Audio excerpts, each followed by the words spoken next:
안녕하세요, 김원준입니다.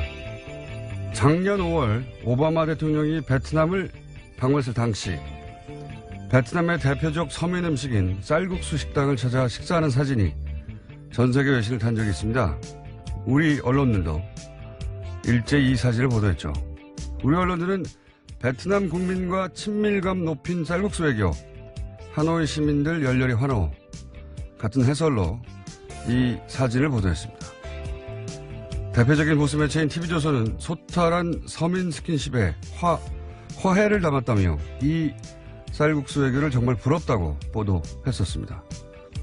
그런데 외교적으로 정확히 같은 의도를 담은 문재인 대통령의 중국 서민 식당 방문에 대해서는 조선일보 문 대통령이 두 끼 연속으로 혼밥을 하고 있다며 리커창 총리가 의식적으로 문 대통령과 식사를 피했을 가능성이 있다고 보도했습니다.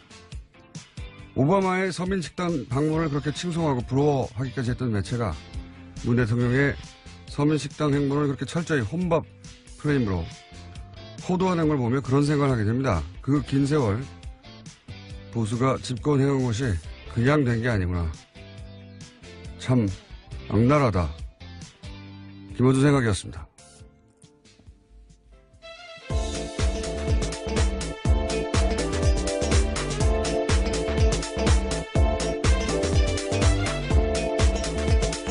시사인의 김은지입니다. 네, 이 혼밥 보도 되돌아보면 대단한 겁니다, 이거. 제가 보기에. 대단한 게, 예를 들어서 리커창 총리 만나자는데 일부러 피했을지 모른다. 조선일보가 이렇게 보도했거든요. 조선일보 특유의 독심술 기사인데, 제가 분류하는 카테고리에 의하면 북한 관련 뉴스에 자주 등장하거든요. 예. 북한 지도자가 이런 마음에서 이런 거 했다라고 독심술 기사 쓰는데, 이 사실 말이 안 되는 게 국가 정상이 방문할 때는 몇 주 전에 가가지고 미리 모든 일정을 합의하거든요. 양쪽이. 네, 그렇죠. 조선일보 뉘앙스는 이제 리커창 총리가 베이징에 있는데 없는 척 하면서 그래서 만나달라고 한 건데 피했다고 말할 수 없으니까 피했을 가능성을 엿본다. 뭐 이렇게 마치 거기 가서 만나달라고 하는데 그 사람이 만나기 싫으니까 베이징에 있는데 없는 척 했다. 이런 뉘앙스거든요. 이게 말이 안 되는 게 말했지만 벌써 오래전에 합의한 일정들을 하는 거거든요. 예. 일정, 네. 정상 외교를 모르는 사전 조율을 이렇게 다 철저히 한다는 걸 모르는 이제 일반인들 현역하기 위한. 네, 오늘 아침 동아일보에도 강경화 외교장관 인터뷰를 한 게 있는데요. 서민식당에서 시간 활용하는 것은 이번 방문의 한 목적이었다라고도 밝혔습니다. 너무 당연한 건데 마치 안 만나주니까 할 수 없이 혼자 밥 먹으러 왔다는 식의 뉘앙스로 보도하는 거잖아요. 이게 이 어떤 호도, 이 왜곡의 효과는 이 방중 외교를 초라하게 만드는 거거든요. 예. 혼밥, 이런 단어들과 함께 그 사진을 보면, 대통령인데도 저희 가가지고 아무도 안 만나주니까 혼자 밥 먹는구나. 이거는 그냥 나온 프레임이 아니에요. 노무현 시기 같은 프레임이거든요. 예. 진짜 악랄한 겁니다, 이거. 네, 해당 베이징 식당에서는 오히려 문재인 대통령 세트가 생겼다라고 하는데요. 온라인에서도 주문 메뉴가 생길 정도라고 합니다. 이 오바마가 쌀국수집 갔다 온 다음에도 거기 명소가 됐거든요. 마찬가지예요, 사실. 오바마 때는 하노이 갔는데 왜 하노이를 갔냐면 클린턴 때 호찌민에 있는 쌀국수집을 갔거든요. 근데 이제 이게 우리로 치면 서울, 평양 정도의 라이벌 의식이 있는 도시라 일부러 하노이 선택한 거고 이것도 물론 당연히 사전에 베트남과 조율이 된 겁니다. 그때 TV조선 채널 A는 전부 다 칭찬 일색이었어요. 쌀국수 외교라고. 예. 이것도 서민식당 외교라고 당연히 보도했어야 하는데 지금 우리 언론 관점 들으면 오바마도 혼밥이에요, 혼밥. 그때. 국빈 방문했는데 어떻게 밥을 베트남 정부 요인가 안 먹고 혼자 먹냐. 혼밥이야, 꽥꽥 소리 질러야 되는 사안인 거죠. 예. 제가 보기에는 혼밥 프레임은 올해 제가 접한 보수의 프레임 중에 가장 악랄하다. 보수 매체는 왜 이렇게 했을까요? 예. 제가 이 얘기를 좀 길게 하는 이유는 이 프레임 자체를 비판하는 미디어가 없어서 제가 좀 길게 얘기했는데 다른 얘기 뉴스 좀 짚어보고 다시 돌아가겠습니다. 혼밥 얘기는 좀 더 해야 될 것 같아요. 자, 첫 번째 뉴스는 뭡니까? 네, 어제 다스는 누구 겁니까에 대한 이명박 전 대통령의 대답이 나왔습니다. 그건 나한테 물어볼 것은 아니지 않느냐라는 건데요. 사실상 답변을 피한 겁니다. 측근들의 검찰 수사에 대해서는 웃기만 하고 아예 대답을 하지 않았습니다. 이 멘트는 한번 직접 들어보시겠습니다. 국민들이 지금 많이 궁금해하는 부분이 다스는 누구 거냐 이렇게 묻고 있습니다. 이 부분에 한 말씀 부탁드립니다. 그런 아닌데 물을 일은 아닌 것 같습니다.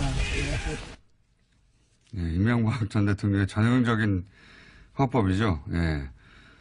나인데 물어볼 건 아닌 것 같습니다. 예, 마치 다른 사람의 일처럼 유체 이탈 화법이라고 제가 오래전에 명명했었는데 여기에 대한 질문의 답은 통상적으로는 내 게 아닙니다. 내 겁니다. 이거거든요. 근데 이 MB 화법의 특징은 그거 왜 나한테 물어봐. 나하고 아무 상관없어. 이렇게 유체 이탈 화법. 이 답을 해야 될 시점이 점점 다가오고 있다고 봅니다. 법적으로. 자, 오늘 처음으로 기자들이 직접 다스는 누구 겁니까 물어봤습니다. 네, 어제 송년 모임이 있었는데요. 신입계 인사들과 모여서 이 자리에 기자들이 찾아가서 질문을 던진 겁니다. 이명박 전 대통령 이렇게 나한테 물어볼 것은 아니지 한 다음에 그 뒤에 그건 김어준한테 가서 물어보세요 이렇게 했어야 되는데 뉴스공장한테 물어보세요 하든가. 네, 이 자리에는 MB 구속을 외치는 시민들도 함께 했었다라고 합니다. 굉장히 시끄러웠어요. 예. 네. 자, 다음 뉴스는요. 네, 지난 8월에 유엔의 박근혜 전 대통령의 옥중 인권 침해를 주장한 단체가 있었는데요. 국제법률 컨설팅 업체 MH그룹 기억하실지 모르겠습니다. 이 그룹의 대표가 어제 한국을 찾았다라고 조선일보가 보도했는데요. 관련해서 인터뷰가 나왔습니다. 호세인이현 대표가 이미 구금 상태로 9개월째 재판을 받고 있는 박근혜 전 대통령의 인권 침해 문제를 공론화하고 법원과 정부 당국이 올바른 행동할 수 있도록 압박하기 위해서 왔다라고 주장하고 있는데요. 하지만 아직까지는 직접 박근혜 전 대통령을 만나거나 소통하지 못하고 있는 상태라고 합니다. 저는 최근 박근혜 전 대통령이 갑자기 이제 법정에도 안 나오고 변호사 접견도 거부하고 이런 표현 수감됐는데 이런 표현을 쓴다는 게 웃긴 일인데 수감 중 칩거에 들어갔죠. 예, 수감 중 칩거에 들어갔는데 그 이유가 이거라고 봅니다. 애초부터. 그렇게 쭉 거부하다가 처음으로 만나는 사람이 저는 이 대표일 거라고 봐요. 예. 네, 이 대표의 주장이 그런 내용이 있습니다. 건강이 악화된 상태여서 재판부가 일시적 석방 또는 보석 처분해야 된다. 이렇게 주장하고 있습니다. 그러니까 이제 전부 다 거부하다가 이 후세인이언 이 사람을 만나서 이 사람이 이제 언론 플레이를 하고, 예. 이거는 헌법재판소에서 왜 박근혜 전 대통령 측 변호인단이 변호를 안 하고 막 소리 지르고 퍼포먼스 하는 거하고 똑같은 일을 하고 있는 거. 이번에 다만 그 변호사는 이제 영국에 있는 사설 업체를 선정해서 하는 거죠. 이건 인권기관이 아니고 사설 업체입니다. 돈 받고 하는. 큰 신경 쓸 필요가 없습니다. 네, 이건. 다음 뉴스는요? 네, 어제 이재용 삼성전자 부회장의 항소심이 있었습니다. 이 자리에 박근혜 전 대통령의 문고리 3인방 중에 한 명인 안봉근 전 비서관이 증인으로 나왔는데요. 안 전 비서관은 박근혜 전 대통령과 이재용 부회장의 독대가 한 차례 더 있었다라고 증언했습니다. 지금까지 알려진 바는 3차례인데요. 그것보다 좀 더 빠른 2014년 9월 달에 있었다라는 겁니다. 직접 그림까지 그리면서 안가 구조도를 이야기했고요. 명함을 받아서 번호도 저장했다라고 주장했습니다. 이게 왜 중요하냐면 이게 이제 의미를 정확하게 전달해줘야지 이게 중요한 이유를 알 수 있는 건데 지금까지 삼성의 주장은 처음 만난 게 대구 창조경제혁신센터 개소식에서 네, 2014년 예, 9월 15일입니다. 잠깐 지나가는 정도 만났을 뿐인데 이때 만나서 무슨 정유라 관련해가지고 승마 지원 약속을 하느냐 이게 변론의 핵심 중 하나였어요. 예. 근데 그 이전에 3일 전에 불과 미리 만났다는 얘기죠. 그러니까 이때 지금 삼성의 변호의 핵심 포인트 중에 하나인 첫 번째 미팅 때는 그런 얘기가 오갈 상황이 아니었다. 아주 짧게 만났다라고 예. 주장하고 있거든요. 지원 시점이 중요한 건 최순실을 언제 알았느냐. 예. 근데 이제 그 관련해서 그 이전에 미리 만나 다 얘기했다. 그러니까 승마 지원을 1차 만남 때 할 수 있었던 이야기할 수 있던 시간이 없었다고 하는 삼성의 방어 논리가 무너지는 거죠. 예. 그리고 굉장히 중요한 겁니다. 이건. 그래서 그 의미가 있는 거고요. 언제 한 번 더 만났다. 뭐 4번 만났든 5번 만났든 뭐가 중요하냐.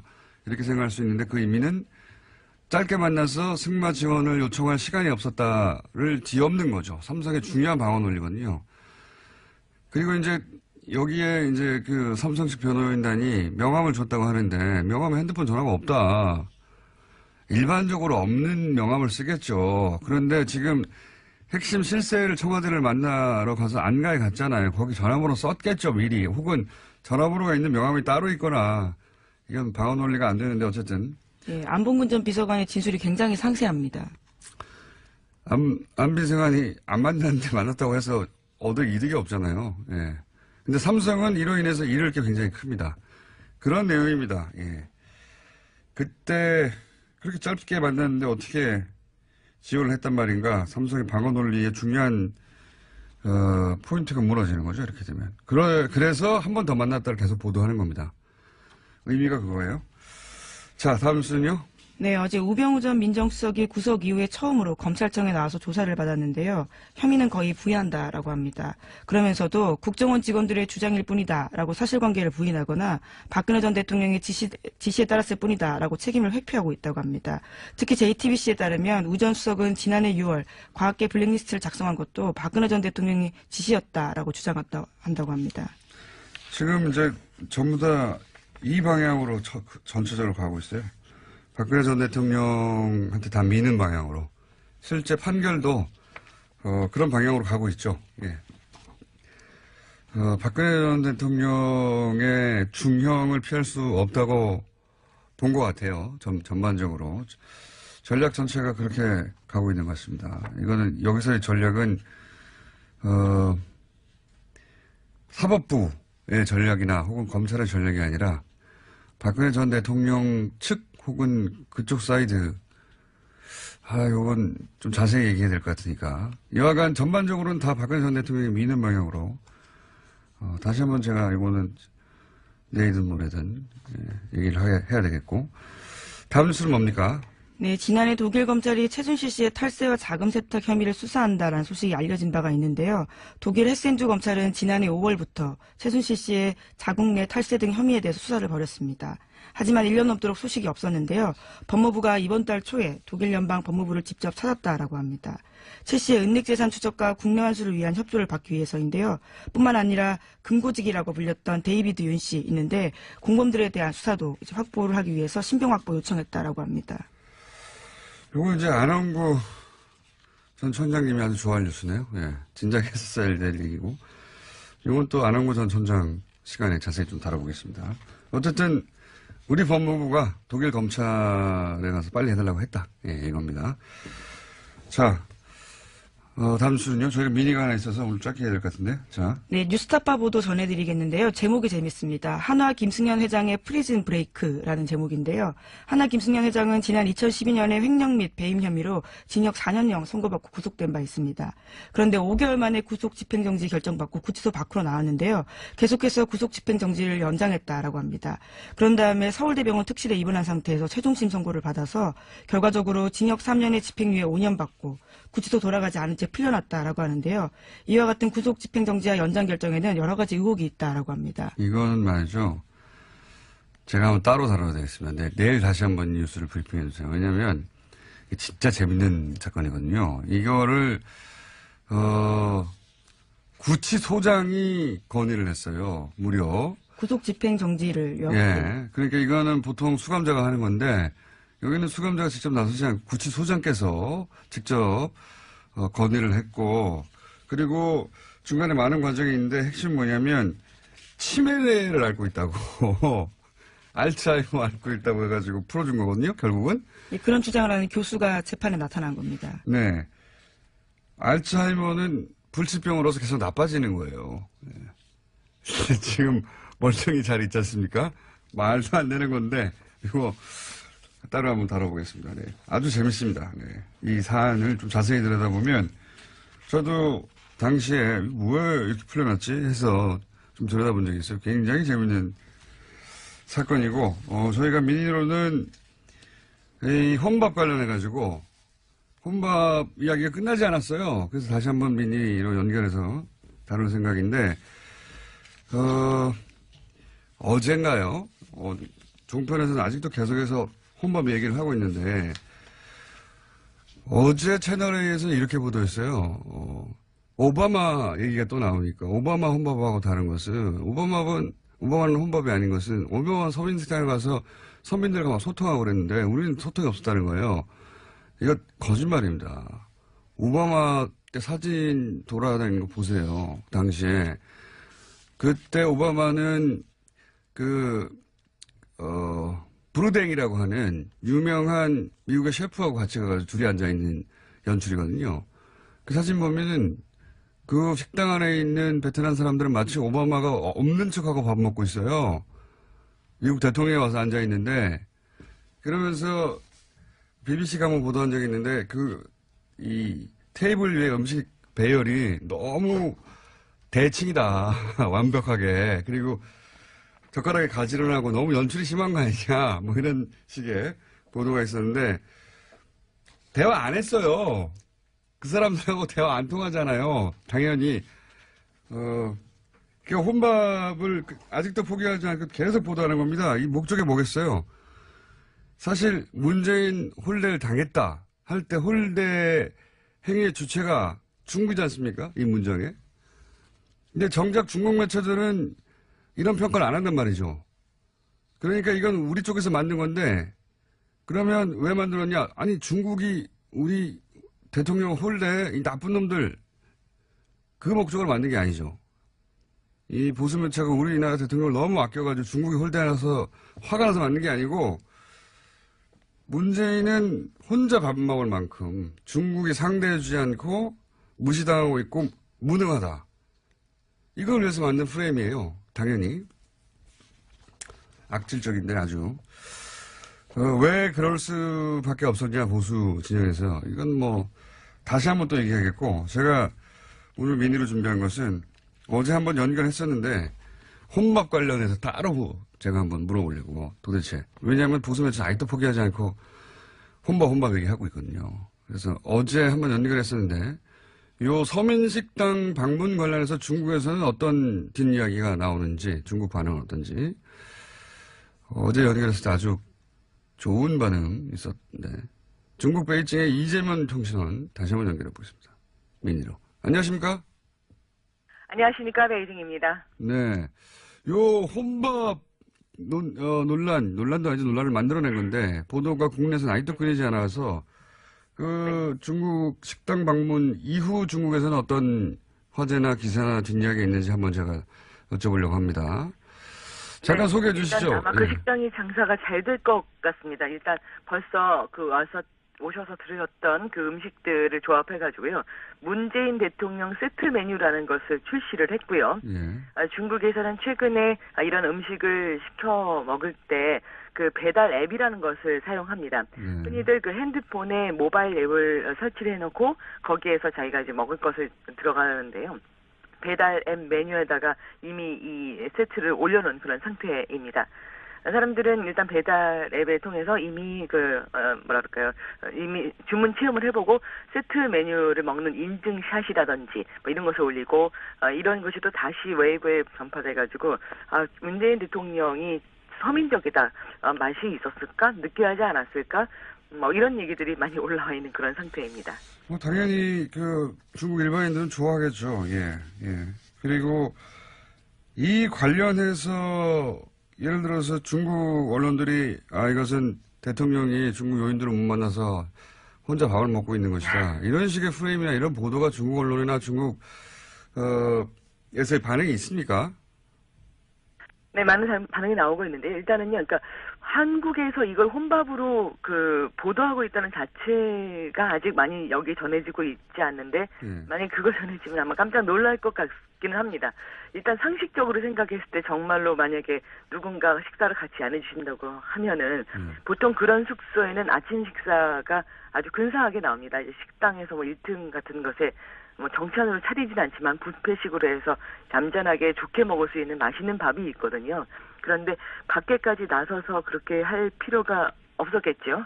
네, 근데 그렇게 표현을 했다라는 것은 약간 놀라운 얘기이긴 한데 어찌됐든 굉장히 서민적이다, 재밌다, 뭐 이런 얘기가 대통령은 혼자 그렇다고 밥을 안 먹어요. 그건 일반인들이 여행 갔을 때 혼자 밥 먹을 때 밑에 내려와서 뷔페 먹는 얘기 말씀하시는 것 같고 어쨌든 제가 근데 만약에 진짜로 만약에 누가 같이 먹어줄 사람이 없어서 혼자 그렇게 몇 명이 드셔야 했다고 하면 그러면은 가까운 곳에서 해결을 했겠지 이렇게 멀리 떨어진 곳에 가서 그 아침 식사를 드시진 않았다는 그런 말씀입니다. 예. 무슨 말씀인지 알겠는데. 어찌됐던 제가 만약에 궁금한 건 말씀하시는 중국의 것처럼 반응이에요. 그렇다면 네. 예. 네, 네. 자, 그래서 일단은 여기에서 얘기한 거는 그렇게 얘기하고 있습니다. 여기 아침에 와서 드실 때 케첩을 찍어 먹고 있었다는 것도 굉장히 뉴스의 제목으로 떴습니다. 케첩이요? 이게 아침에요. 그 여우티아오라는 것이 좀 튀김빵이거든요. 그냥 꽈배기라기보다는 기름에 튀겨낸 빵이기 때문에 보통 한국 사람이 먹기에는 약간 느끼한 맛이 있는데 그러다 보니까 창의적인 한국식 방법으로 요저를 먹고 있었다. 뭐 이런 것들이 나오고요. 다 못 먹은 샤오롱바오, 즉 그 만두를 한 2개 정도, 2접시라고 표현할까요? 그 찜통째로 중국 사람들 놓고 먹는데 그 찜통에 먹고 남은 것은 포장을 해갔다. 뭐 이런 얘기가 올라가 있습니다. 오늘은 제가 다른 버튼을 눌러가지고 제 목소리 못 들으셨죠? 예. 네, 못 들었습니다. 깜짝 놀랐어요. 제가 다른 버튼을 눌러서 죄송합니다. 예. 제가 PD하고 중간중간 얘기를 하는데, 네. 네. 버튼을 거꾸로 눌렀어요, 제가. 네. 제가 궁금한 거는 한마디로 말하면은 네. 우리나라에서는 여전히 혼밥 프레임을 포기 못하고 보수 매체들이 계속 그 주장을 하는데 중국 미디어나 중국 언론의 이 서민식당 반응은 어떠냐? 혹은 중국의 이 중국인들의 국빈 방문에 대한 반응은 어떠냐 이겁니다. 네, 좀 구체적으로. 네, 네, 네. 제가 아까 어제 말씀 한번 드렸던 것처럼 굉장히 재미있었다, 이례적이었다, 거기서 왜 먹었을까, 뭐 이런 것들이 있고요. 그리고 그 식당 주인은 같이 사진도 찍었습니다. 뭐 이것이 굉장히 저희도 좋은 식당 가면은 이렇게 재밌는 사진이 있으면 사업이 잘 되지 않습니까? 그래서 같이 사진 찍는 모습 뭐 이런 것들이 올라와 있습니다. 그러다 보니까 뭐 중국인들도 굉장히 관심을 가지고 이렇게 했다라는 거에 놀라운 표정, 재밌는 표정 이것이 기본적이라고 할 수 있고요. 우리나라에 정말 그렇게 많은 혼밥에 대한 보도가 나오는 것, 이 식사를 여기서 하셨다라는 거를 중국에는 그렇게 엄청나게 보도가 되고 있지도 않습니다. 사실은 그냥 에피소드의 하나이지. 이렇게 해서 문재인 대통령 방중에 있어서 마치 한국 언론에서는 제가 봤더니 그것이 가장 중요한 사건인 맞습니다. 것처럼 어디에 갔었고 뭘 했었고 이거는 하나도는 아닙니다만 굉장히 이 혼밥 대비해서 훨씬 덜 나오는 것 대비해서 중국 언론에서는 그냥 이런 일도 있었다. 재밌다. 당연하죠. 예, 그 정도 에피소드인데. 뭐 이런 정도의 정상적인 반응이 나오고 있고 우리나라에는 굉장히 많은 포커싱된 보도들이 나오고 있어서 제가 지금 나를 어떻게 대비해서 말씀드려야 될지가 좀 어렵네요. 예, 중국에서는 당연히 뭐 에피소드 중에 하나 사진 한 장 보도될 일인데 예상을 못하셨겠지만 국내에서 그게 가장 중요한 상징. 어떠한 것보다도 더 중요한. 네. 예, 뭐 사드 얘기 없어요. 다 이 혼밥 얘기지. 예, 사드가 어떻게 해결됐고 경제 문제가 어떻게 풀렸고 리커창이 더 이상 경제 보복을 하지 않는다고 선언했고 이런 보도는 없고 혼자 밥 먹었다고 보도가 계속 있어서 제가 이제 중국에서는 도대체 혼밥을 어떻게 보도하는지 다시 한번 여쭤본 겁니다. 네. 네네 그렇습니다. 그리고 사실은 가장 좀 놀랍다고 할 수 있는 것은 몇 달 전만 하더라도 한국 식품을 먹는다든지 한국의 드라마를 보는다든지 그것 자체가 예를 들면 중국 젊은이들 사이에서 좀 덜 애국적인 행동을 하는 그런 느낌으로 전해졌었거든요. 예를 들어서 그 왕홍들이 굉장히 많아서 한국 식품에 대한 이제 어떤 모델로 많이 활동을 했었는데 왕홍을 섭외해서 우리 식품을 뭐 우리의 어떤 뭐 고추장을 뭐 우리의 라면을 홍보해달라라는 것을 부탁하면 왕홍들이 다 거절을 하고 난 그런 감히 못한다. 얼마나 언론의 비난을 받으려고 내가 그런 것을 하느냐 이렇게 해서 거절을 많이 했었고요. 그런데 이제 일부 정말 아주 친하게 오래 했던 그 왕홍한테 그런 부탁을 했을 경우는 많은 사람들이, 그다 젊은이들이 올리는 건데, 아직도 한국 식품에 대한 거를 갖다가 이렇게 홍보를 해주고 있는 거야? 이런 감정 섞인 그런 비난의 글이 많이 올라왔습니다. 그런데 이런 상황 속에서 정말 몇 달 지나서 이렇게 문재인 대통령 세트 메뉴가 올라갔다는 사실, 그리고 그 사실이 다시 언론에 이렇게 됐다, 이렇게 되게 특이한 사항으로 보도되고 있다는 사실이 저는 굉장히 격세지감을 느끼게 하는 부분입니다. 아마 한국에 계신 분들이 잘 이제 못 느끼고 계실 수 있고, 어찌하면 아마 혹시라도 그 어떤 혼자 드신 거에 대해서 너무 걱정이 돼서 또 그렇게 많이 말씀하신 분들도 있을지 모르겠지만, 예, 일단은 그렇습니다. 중국인들은 한국인에 대해서 경제적으로는 우리와 뜨겁고, 하지만 정치적으로는 우리에게 거리감을 느끼는 그런 사람들이다라고도 표현을 많이 합니다. 그러니까 쉽게 말하면 그 중국에 수출하는 것 등이라든지 경제 교류하는 것에는 관심이 많지만, 안보적이나 뭐 외교적인 사안이 발생하면 언제나 기꺼이 미국의 편에 서는 사람들, 이렇게 느끼는 것이 상당히 오랫동안 있었던 막연한 그런 느낌이었는데요. 아직 전화 안 끊어졌죠? 네. 제가 이 얘기가 좀 길어진 것 같아가지고, 예. 그런데 이제 네, 그래서 이 방중으로 그 분위기가 좀 바뀌었다 네, 이런 네. 얘기인가요?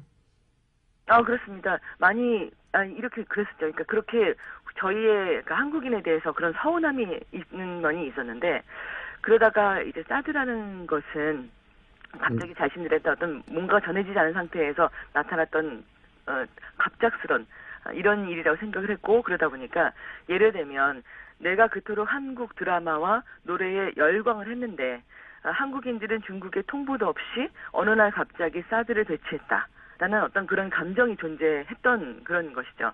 그래서 이번 문재인 대통령이 방중을 놓고서 중국 언론들이 방향성이 어떻게 중점이 되냐면, 문 대통령이 중국에게 친밀감 있게 다가가고 있다라는 메시지를 전하고 있다고 저는 느껴집니다. 그래서 그렇게 언론이 얘기를 하면서 이제는 다시 한국과 잘 지낼 시기가 되고 있다라는 그런 신호가 오는 듯한 느낌들. 그래서 저는 이렇게 올라갔다는 자체가, 이런 메뉴가 나타났다는 자체가 매우 이채롭다고 생각하고요. 알겠습니다. 네. 오늘은 여기까지 하겠습니다.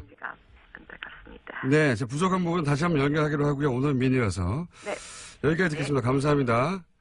네, 감사합니다. 네. 중국 베이징의 이재민 통신원이었습니다. 네. 특설이 준비됐습니다. 라디오에서 이렇게 저희가 라이브로 링을 마련한 건 처음인 것 같습니다. 네. 링입니다, 링. 예. 소개드리겠습니다. 현직 경기도지사 남경필 지사 나오셨습니다. 안녕하십니까? 디펜딩 챔피언 남경필. 디펜딩 챔피언. 현직 훨씬 작은 성남시의 시장 이재명 시장님 나오셨습니다. 네, 반갑습니다. 이재명입니다. 예. 오늘 이건 잠정입니다. 예. 왜냐하면 아직 후보로 각자 결정이 안 되셨기 때문에, 예. 잠정 타이틀 매치. 예. 경기도지사 디펜딩 챔피언 한쪽에 도전자. 두 분을 저희가 모시고 오늘 2부, 3부 이어서 생방송으로, 게다가 TBS 페이스북, 네.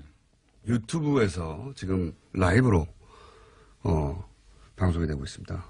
유튜브로 보신 분들은 보실 수 있고, 페이스북에서 또 이 두 분의 얼굴을 보실 수 있습니다. 직접.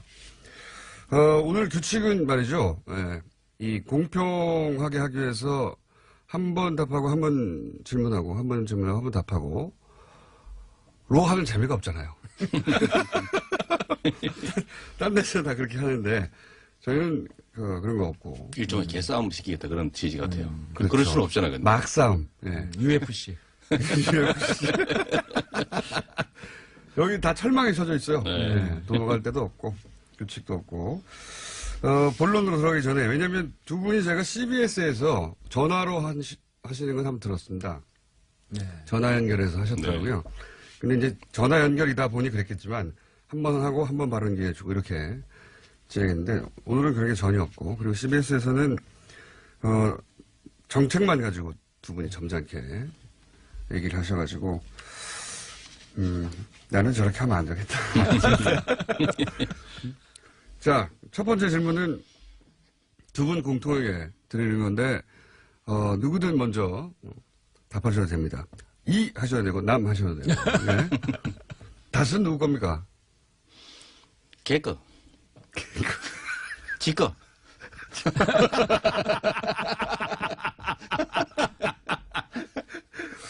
저는 그렇게 생각합니다. 예. 예. 이해했고요. 답변은 명료하게 이해했고요. 지사님? 뭐 누구 건지 별 상관 있겠어요? 크죠, 상관은. 밝혀지겠죠. 네, 거기까지입니까? 네. 예. 지구멍이 언젠가는 볕이 들겠죠. 자, 개거와 누구 건지 상관이 없다. 상관이 있지 않습니까, 사실은. 밝혀지겠죠. 누구 걸로 밝혀질 것으로 추정하고 계십니까? 글쎄요. 걔 거라니까. 자, 그 다음에, 최근 가장 핫한 이슈입니다. 문재인 방중. 예. 홀데이인가 아닌가, 혼밥인가 아닌가. 예. 막 몇 가지 프레임 붙였잖아요. 예. 요거 먼저 하시겠습니까? 뭐 상관없죠. 저는 그 주로 야당과 이제 보수 언론이 그런 문제 지적하잖아요. 근데 제가 보면 그 옆집하고 싸움해가지고 관계 다 틀어지게 해놓고 그러니까 옆집이 화가 나가지고 애들 학교 가는 거 자꾸 때리고 막 길 막고 하는데 이제 그거 해보려고 새로운 가장이 옆집하고 타협하러 갔는데 말이에요. 그렇게 만든 사람들이 왜 옆집 가가지고 기분 나쁘게 가가지고 말이지. 응? 저쪽이 잘 대해주지도 않는데 이런 소리 하는 거 똑같아요. 네, 혼자 밥 먹고 왔냐. 그러죠. 근데 국제관계라고 하는 게 망가진 제일 큰 이유가 사실은 이명박 박근혜 정권의 그 엉터리 외교 정책 때문이잖아요. 한중 관계 나빠진 것도 그것 때문이거든요. 근데 이게 순식간에 그냥 우호적 관계로 확 전환되지 않습니다. 근데 그 해결하러 가가지고 하여튼 고생하고 있는 사람 또 국가를 대표하는 사람 뒤에다 대고 집에서 욕하는 것도 아니고 옆집에 외국에 나가가지고 일본 흉보고 이거 콩가루 집안이라는 걸 대회에 천명하는 거랑 마찬가지거든요. 그래서 제가 홍 대표님한테 그랬죠. 1타 2티입니까? 홍 대표님 일본 가가지고 말이에요. 그 낮은 의자 앉아가지고 구신구신 절하고 거기다가 아니 거기서 왜 하필 흉을 보냐 말이에요. 집안 흉을. 원래 예의 아닙니까? 그래도 일국을 대표하는 대통령이 해외에 나가서 정상회의 하는데 밖에 나가가지고 비난하고 저는 이게 좀 후한무치하다고 생각하죠. 최소한의 양식과 품격이 없다. 지사님? 이 문제는 사실 농담이나 장남처럼 할 일이 아니라고 봅니다. 왜냐하면 이게 외교 안보 문제이기 때문에 우리 생존의 문제인데요. 네. 사실 뭐 대통령 혼자가 홀대받은 게 아니죠. 이건 개인의 문제가 아니고요. 일단 홀대는 맞다. 저는 홀대받았다고 봅니다. 근데 그건 상당히 자초한 측면이 있어요. 왜냐하면 대통령께서 중국에서는 이걸 어떻게 보냐면 말이 왔다 갔다 한다고 봐요. 사드를 철회하겠다고 한 약속을 지키지 않았다고 보는 거거든요. 그러다 보니까 신뢰가 없다라고 생각을 하는 거고 또 하나는 중요한 게 있는데 미국과의 관계가 지금 틈이 벌어지는 것처럼 보니까 한국이 힘이 없어 보이거든요. 그러니까 자꾸만 이 한국에 대해서 우리나라에 대해서 상당히 약하게 보고 우습게 보는 측면이 있다. 그래서 중국이 홀대했다.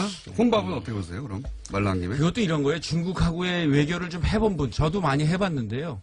중국에서는 밥 같이 먹는 게 굉장히 중요합니다. 그러니까 예를 들면 대통령께서 국빈 만찬 같은 걸 충분히 하고 나셔서 아침에 서민식당 가셨으면 굉장히 좋았을 텐데 만찬은 한 번밖에 없는데 혼자 식사를 하시니까 그게 참 제가 보기에도 참 좀 안타깝고 좀 솔직히 화가 좀 났어요. 오바마 서민식당 혼자 간 것과는 어떻게 다른 거죠? 다르죠. 왜냐하면 아까 말씀드린 대로 오바마 대통령 일본 가거나 한국 오거나 그러면 만찬이 굉장히 많아요.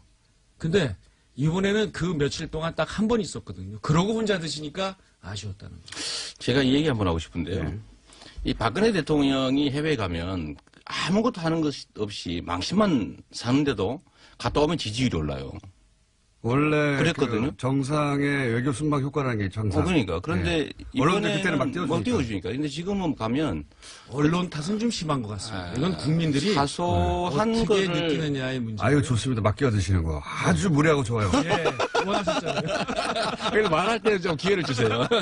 근데 지금은 보면 이 사소한 것들을 꼬투리 잡아가지고 어쨌든 이게 껄끄러운 관계를 해소하기 위해서 노력하는 과정에서 생기는 그 사소한 마찰들. 이런 걸 막 침소봉대해가지고 이게 마치 전부인 것처럼 얘기해서 지금 우리가 중국 가서 거둔 성과가 있잖아요. 사실 메인이 그거 아닙니까? 메인은 대중관계 개선이거든요. 예를 들어 사드 보복 철회라든지 관계 정상화라든지 북핵 문제에 대한 일정한 합의를 끌어내는 게 이게 메인인데 이런 성과들은 다 뒤로 젖혀놓고 그거에 이르기 위한 치열한 노력, 도중에 벌어진 사소한 갈등들 또는 예를 들어 마찰 이런 것들을 막 침소봉대하는 거예요. 혼밥은 옳지 그건 않죠. 아니었던 것 같고 아마 지금 말씀하신 사소한 갈등이나 다른 걸 말씀하시는 것 같은데. 근데 과연 네. 성과가 뭐가 있나요? 외교 성과가 지금은 제일 중요한 건요. 네. 한반도에 전쟁을 일으킬 가능성을 줄여주는 거고요. 북한 핵 문제를 해결할 실질적인 중국의 역할에 대한 약속인데 과연 뭐가 있었죠? 그게 가가지고 단방에 예를 들어 북한이 핵 폐기하는 결과를 만들 수 있습니까? 그건 아니죠. 아니, 북한 문제에 대해서 예를 들면 잘 뭐 싸우시네, 일종의 두 분이. 공조라고 하는 걸 만들 수 있는 토대를 만든 거예요. 무슨 토대를 만드는 거예요? 아니, 예를 들면 일정한 합의들을 끌어내지 않습니까? 대부분. 오히려 사드에 대해서 계속 요구를 받고 하여튼 산불에 대해서 약속한 거를 또 요구받고 이런 사실은 이거는 외교란이 너무 취약해요. 그래서 이번에 실력을 다 보여줬습니다. 제가 우리 남지사님한테 하나 여쭙고 싶은 게 이런 지점이죠. 지금 말씀 예를 들면 제 입장이 100% 옳다는 것도 아니고 남지사님 100% 틀리다고 말하지는 않는데 왜냐하면 남지사님은 과거에 이명박 박근혜 정권 때 뭐 하셨어요? 여당의 핵심적인 지방자치단체장이었잖아요. 박근혜 대통령 나와서 지금 나라 엉망으로 만들었는데 그때도 가만히 계셨는지 정말 궁금해요. 해외에 나가서 얼마나 망신스러운 일 많이 했습니까? 이 박근혜 대통령이. 예를 그때 들어보시죠. 아니 오바마가 뭐라 그러는데 말도 못 알아듣고 두 분 엉뚱한 혹시 소리 한다든지. 짝대기 같은 거 필요하십니까? 아니 그냥 아무 문제가 없다고 생각하시면 내가 할 말 없는데 문제가 있었죠. 아니 그때는 왜 지적도 안 하고 가만히 있냐고요. 근데 지금 와서는 그보다는 예를 들어 본질적인 문제는 개선이 있었지만 아니, 사소한 근데- 문제들을 가지고 그렇게 지적해 나가면 이게 기준이 다르지 않냐 말이에요. 시기에 따라서 입장이 다른 건 문제예요. 그럼 우리 시장님께서는 이번에 문재인 대통령 하시는 건 또 다 칭찬하시더라고요.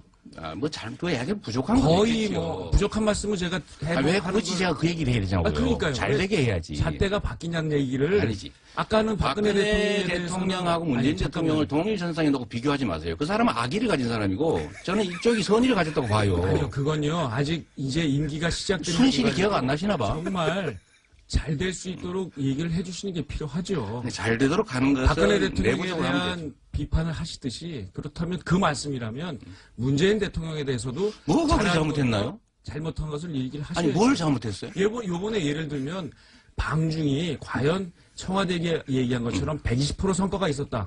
이런 건 아니죠. 아니 120%인지 119%인지 모르겠지만 상당한 성과가 있는 건 사실이죠. 중국하고 그러니까 한국 어떤 관계가 예를 어떤 들면 성과가 있냐고 여쭤보고. 아니 경제 제재 문제에서 얼마나 심각하게 갈등했어요. 취임한 후에 만나주지 않으려고 그랬잖아요. 그거를 해결하고 어쨌든 만나잖아요. 경제 제재 같은 경우에는요. 중국 경제 제재 그거 우리 그렇게 무섭게 생각할 일이 아닙니다. 명동에 손님이 다 끊어졌는데 그 심각하지 그게요. 않다니요. 명동에 손님이 끊어진 문제를 가지고 아니 현대자동차가 매출이 줄어가 망하게 생겼는데 자, 뭐 보세요. 중요하지 않아요. 현대자동차의 매출이 준 거는요. 중국과의 관계도 있지만 기본적으로 있지만 있다고 해외 다른 나라에도 마찬가지입니다. 있잖아요. 그러니까 있는 건 인정하세요. 그것 때문에 지금 안보 문제를 이렇게 양보하는 게 맞다고 봅니까? 뭘 양보했어요? 산불 정책 이건 명백한 양보죠. 뭔 양보에 당연히 나라가 해야 될 일이죠. 그래요? 아니 산불 그럼 당연히 정책이요? 일본하고 군사 동맹할 겁니까? 그거를 왜 뭐 미래에 대한 MD 체제에 우리나라를 편입시킬 겁니까? 아니 미래에 대한 가능성을 당연히 왜 아니지. 겁니까? 그건 외교에 대한 사드금 추가 배치해야 됩니까? 외교에 대한 지나친 저는 자, 자고 잠깐만요. 뭘 이해하라고 자, 생각하는 잠깐만요. 당연히 예. 해야 될 얘기를 한 것뿐이에요. 제가 아주 원하던 그림입니다. 뭐 한마디만 하면 두 분이 그냥 저희가 잠시 후에 3부로 넘어가는데 중간에 쉬는 시간 10분이 있거든요. 네. 그때 글러브를 가지고 오겠습니다. 그냥 해도 됩니다. 자, 중국 이야기는 이 정도로 하고 결론이 안 나는 사안이니까 워낙 또 할 얘기가 많습니다, 오늘. 그래서. 근데 이제 정책 이야기는 저는 3부로 밀어놓고 오히려 두 분께서 그동안 여러 차례 만났는데 한 번도 하신 적이 없는 정치적 사안들을 먼저 여쭤보려고 하는 거였거든요. 예. 또 한 가지 이제 정치적 사안, 이 국내 정치 관련해서 제가 또 여쭤볼게요. 지금 바른정당과 국민의당이 어쩌면 크리스마스 때 통합 선언을 할지도 모른다는 보도까지 나올 정도로 통합이 진전되고 있습니다. 그런데 국민의당 내부에서는 명백히 반대하는 분들도 있습니다. 지사님은 사실은 당사자 정당에 계시니까 더더욱 할 얘기 많으실 것 같고, 시장님은 이제 그 통합의 남해인이지만 내일 같은. 왜냐하면은 좋은데 표현이. 왜냐하면 합쳐가지고 더 센 네네네. 후보가 나오면 예 본인이 되니까요. 요 통합의 사안에 대해서는 어떻게 보십니까? 이 안철수 여기서 특히 안철수 대표에 대한 평가도 곁들여져 주시면 좋겠습니다. 네, 그 말씀드리기 전에 아까 제가 우리 이재명 시장님의 말씀에 대해서 제대로 방어하지 못한 이명박 박근혜 대통령 시절에 저는 야당 의원 지사로서 상당한 고충을 겪으면서도 할 말은 많았다. 여당 내 야당이었다. 그렇습니다. 예, 알겠습니다. 저는 분명히 말씀을 드리고요. 예. 결국은 지방선거 전에 야권을 통합할지 아니면 대통령 선거나 국회의원 선거를 앞두고 통합을 할지 그 선택의 문제라고 봐요. 결국은 문재인 대통령께서 연정과 같은 통합의 정책을 하지 않으셨기 때문에 결국 여야 대결로 가고 있습니다. 그럼 1대1 대결 구도를 만들려고 할 거고요. 그런 의미에서 보자면 지금 자유한국당과 바른정당의 통합 후 국민의당과의 연대일 것이냐 아니면 바른정당과 국민의당의 통합 후 자유한국당과의 연대일 것이냐 이 선택의 문제라고 보기 때문에 어느 방향으로든지 야권 통합의 방향으로 갈 겁니다. 보수 재편의 큰 움직임 속에 그렇죠. 뭘 먼저 하느냐의 문제일 뿐이다. 그게 어디까지 이루어질지는 모르겠으나 하여튼 그 방향으로는 계속 갈 것이라고 봅니다. 그 가운데 안철수 대표에 대한 평가는요? 굉장히 지금 저돌적으로 잘하고 통합을 있다. 요구하고 계신데요. 일단 집안 사정이 녹록치 않은 것 같아서 지금 지켜봐야 되겠어요. 안철수 대표가 그렇게 어쨌든 통합 드라이브는 잘 걸고 있고 대단한 의지로 제대로 하고 있다. 나름대로의 생존과 관련된 전략이겠죠. 알겠습니다. 저는 뭐 앞으로 정계 개편 또는 뭐 예를 들면 야권의 연대 이런 거와 관련해서는 저는 1대1 구도가 만들어질 거라고 보죠. 결국은 왜냐하면 소위 진보는 분열로 망하고 보수는 부패로 망한다 이런 얘기했잖아요. 그건 뭐냐면 보수는 이익 중심의 결합을 한다는 뜻이고 진보는 가치 중심의 사고를 한다는 뜻인데요. 이 가치 때문에 분열하는 이 진보조차도 선거 때가 되면 소위 단일화, 연대, 오랫동안 통합을 합니다. 근데 예를 들면 이익이라면 정말 목숨도 바치는 그런 보수 진영, 가짜 보수들이죠. 목숨 사실은. 빼고 바치지 않습니까? 뭐 목숨만 빼고. 하여튼 그런 이제 소위 우리나라의 좀 가짜 보수들 입장에서는 이익 때문에 분열 상태를 방치할 리가 없어요. 결국은 자기들한테 이익되는 방향으로 간다. 되긴 될 것이다. 최강의 형태는 아마 통합일 테고요. 안 되더라도 연대는 할 거고, 정말로 안 되더라도 후보 단일화 정도는 해 나갈 거라고 보죠. 그래서 결국 1대1 구도가 만들어질 거라고 봅니다. 이 움직임을 주도하고 있는 안철수 대표에 대한 평가를 하시자면 또? 뭐 그분이 원래 뭐 많이 왔다 갔다 하시니까. 따로 그냥 원래 하는 대로 가는 거죠. 경기도지사로 나올 건 아니니까 크게 관심 없으시군요. 네, 관심도 관심이지만, 아니, 뭐, 워낙 많이 옮겨 다니시니까. 뭐, 이번에는 뭐 자연스러운 그 흐름의 일부라고 봐요. 자연스러운 흐름의 일부다. 그러니까 안철수 대표가 어쨌든 중도 진보에 가까운 그런 포지션 상에 있다가 정당도 그렇고, 이번에 이제 보수 대통합의 흐름을 그런 재편의 한 가운데 들어가셔가지고, 포지션을 옮긴 게 아닌가. 원래 뭐 극중도 하시다가, 새정치 하시다가, 극중하시다가, 이제 다시 보수 통합 이렇게 하시는 것 같아요. 어쨌든 경기도지사에 나온다는 얘기가 없어가지고 관심이 크게 전부 다 크게 관심 없으신 것으로 후보를 단일화 시켜주느냐 안 시켜주느냐만 관심이 있으신 것으로 굉장히 얄팍합니다 두 분 다. 네, 우리 가장 험악한 상태로 상징하는 거죠. 대단히 얄팍합니다. 그 얄팍하다는 얘기를 사실대로 하면 어떡해요? 제가 두 분을 이렇게 오랫동안 알아봤지만 두 분이 얄팍하긴 합니다. 설마 김효준 공장장보다 얄팍하려고? 저는 체중이라도 많이 나가죠. 네, 자, 네. 벌써 거의 시간이 다 됐는데, 자, 2부는 저희가 이제 미리 말씀드리면 청년 정책, 이걸로 많이 싸우셨죠. 네. 버스 준 공용제, 네. 이걸로도 언론에서 몇 번 부딪히셨고, 그 다음에 이제 주로 또 한 번 제가 두 분의. 그 얘기도 있죠, 뭐. 이 적폐청산이나 그렇죠. 정치 두 분의 보복이나. 파이팅을, 볼 주제는 적폐청산. 크게 세 가지 정도가 남아 있습니다. 예. 반응이 굉장히 폭발적이고요. 예. 이재명 잘한다. 또 있고, 꾸질꾸질 이재명도 있고, 아니, 누가 그런 식으로. 양경필 잘하나도 있고요. 예. 우리 갱필이도 있고, 예. 아, 우리 갱필이. 예. 또 가족들 많이 동원하셨네. 자, 페이스북, 유튜브 검색하시고요. 저희 잠시 쉬었다가 3부에서, 2라운드 진행하니까 대기해 주십시오. 예. 남경필, 이재명, 지사, 시장 두 분과 함께하고 있습니다. 보통은 전국에 계신인데 전 세계에 계신 청취자 여러분. 네. 여기는 상암동 특설링입니다. 네. 페이스북과 유튜브로 생중계되고 있는 빅매치. 첫 코너 디펜딩 챔피언 남경필 지사 나와 계십니다. 그리고 홈 코너 부준자 랭킹 1위. 예. 우리 링 밑에 있어요, 또. 자, 이재명 시장 나오셨습니다. 근데 재밌는 것은 지금 현재 공식 여론조사 랭킹으로는 도전자가 더 높습니다. 이 사태. 예. 그래도 챔피언은 접니다. 그렇죠.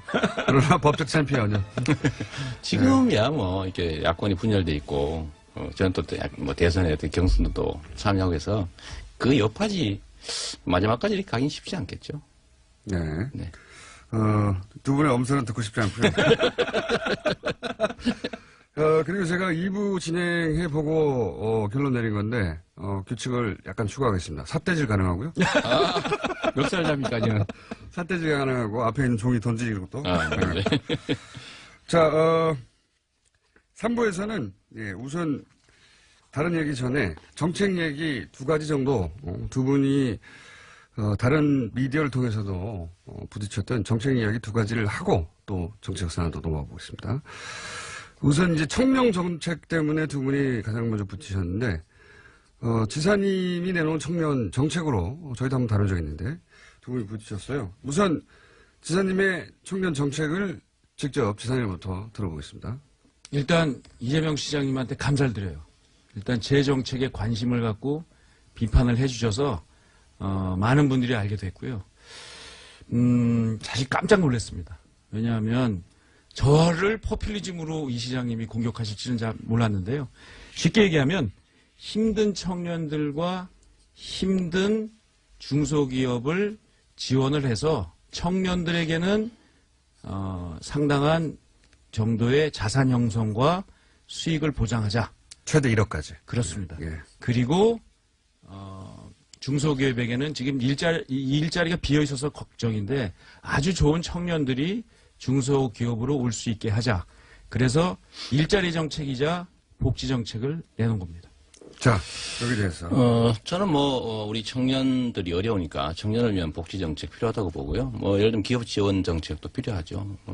그런데, 세부적인 정책이 있어서, 예를 들면, 지사께서 하시고 계신, 그 복지 포인트, 120만원 정도 지급하는 거라든지, 약 1,000만원 정도, 이렇게 목돈 만들도록 지원하는 거 무조건 좋다고 생각해요. 근데 그것까지는 좋은데, 그러니까 1억만 들어주는 거, 이게 문제입니다. 이거는 한 4가지 정도의 문제가 있는데요. 첫째로 정책이라고 하는 것은 기본이죠. 행정학과에 나오는. 정책은 지속성이 있어야 돼요. 한 번 하고 끝나는 건 정책이라고 하기 어렵죠.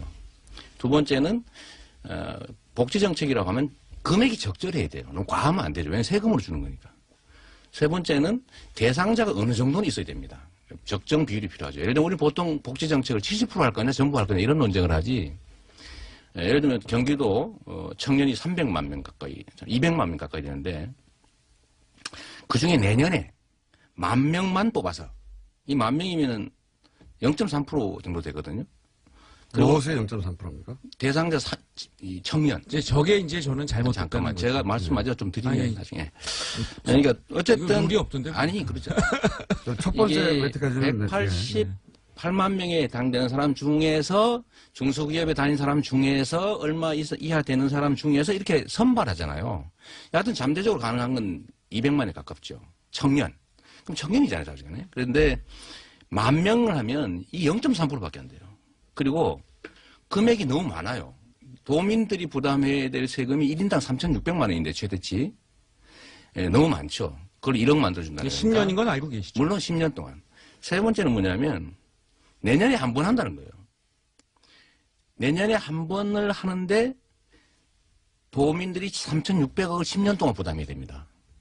그 10,000명을 위해서. 자, 여기서 이제 네. 그게 문제라는 거죠. 예, 내년에 한반한다는 것은 이게 제가 혹시 재선에 당선이 되면 이것은 연속적으로 할 겁니다. 매년 일단 10,000명씩. 뭐 한 2, 3년 정도 더 할 생각, 2-4차례 정도 더 할 생각을 갖고 있고요.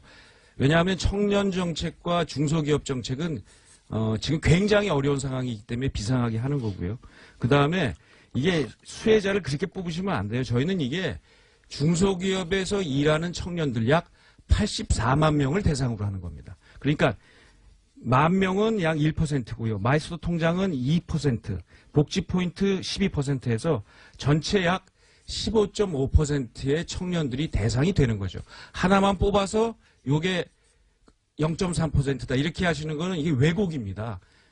특히 시장님께서 혹시 도지사 당선되시면 지금 청년 배당하시는데 이거 아까 얘기하신 200만 명한테 다 해주실 겁니까? 한계 연령하면 1,000억 정도면 됩니다. 한개 연령만 왜 하죠? 아니, 예산이 그러니까요. 아니 예산이 그러시면 그 얘기는 자, 저도 똑같이 한번 얘기 좀 로또가 할게요. 되는 거죠. 그러니까 자, 이렇게 아니 잠깐만요. 그 말씀 끊지 마시고요. 아주 좋아요, 그런 멘트. 대상을 수입과 재산 정도와 상관없이 그냥 이렇게 모든 분들에게 보편적 복지를 주는 것은 상당히 위험합니다. 오히려 생산성을 높이고 일자리를 높이는 이런 정책에 예산을 집중적으로 투여해서 특히 소득이 어렵고 어려운 중소기업에서 일하는 분들에게 도와주는 것 이것을 사행성 포퓰리즘이라고 얘기하시는 거는 저는 조금 이건 과하시고 정치 공세다라는 생각이 듭니다. 일단은요, 이제 논점을 좀 명확하게 해서 저는 다른 청년 정책 좋다. 그 중에서도 마이스, 뭐 예를 들면 복지 포인트, 이런 것도 마이스 통장 좋다. 근데 1억 만들어주는 건 너무 지나치다. 이 얘기를 한 거거든요. 그러니까 예를 들면 제가. 이게 지나치다는 게. 잠깐만요. 좀 말씀 좀 드리게. 아주 좋아요. 예, 아니, 예를 10년에. 들면, 아니, 짬뽕에 서로 팔이 감정 섞이는 대사를 들었다. 맞으셨습니다. 막 이런 얘기 하니까, 왜 짜장면 맛있는데 왜 그런 소리 하냐. 중국집 너 싫어하냐. 이런 식의 얘기인데요. 그렇게 하지 말고. 경기도는요. 연금 얘기를 하자니까요. 아주 다양한 아니, 음식을 하는 그러니까 그러한 음식점이에요. 앞으로 2-3번을 더 하시겠다는데, 10,000명을 한 번 뽑으면 10년 동안 3,600억을 부담해야 됩니다. 그렇습니다. 그럼 2번 하면요. 1년에 2번 더 하면. 360억이죠. 아니, 1년, 여하튼 간에. 여하튼간이 아니라 그게 정확한 통계예요. 그러니까, 한 번 10,000명을 뽑는 1년의 정책으로 여하튼 돈은 10년 동안 3,600억을 부담해야 돼요. 그렇습니다. 예를 들면 또 2번, 3번을 더 하면 이거 합치면요. 1조 원이 넘습니다. 1년에 약 1,000억 정도 들죠. 그 아니, 1,000억 정도 드는 것으로 청년들에게 제대로 된 근데, 자산 형성을 해주는 그것도 10년 왜, 동안 그냥 하는 게 아니라 본인들이 일을 해야 돼요. 아니, 왜. 본인들이 적응을 해야 됩니다. 아니, 왜. 이게 잘못됐다고 하면 우리 대한민국이 청년들한테 자산 형성 10년 일하는데 1억도 못 해주는 우리 선배들 기성세대들이 이런 거 좀 부담해주고 책임져 줘야죠. 시장님 말싸움하는 것도 아니고 저도 말씀을 좀 드릴게요. 만약에 한 번, 2번, 3번 해서 1조 원을 부담하기로 했는데 그리고 중단하면 그 다음에 10년 동안 다음 세대의 청년들은 10년 전에 뽑아놓은 지사님의 청년 2, 3만 명 때문에 1조 원의 부담을 10년 동안 해야 됩니다.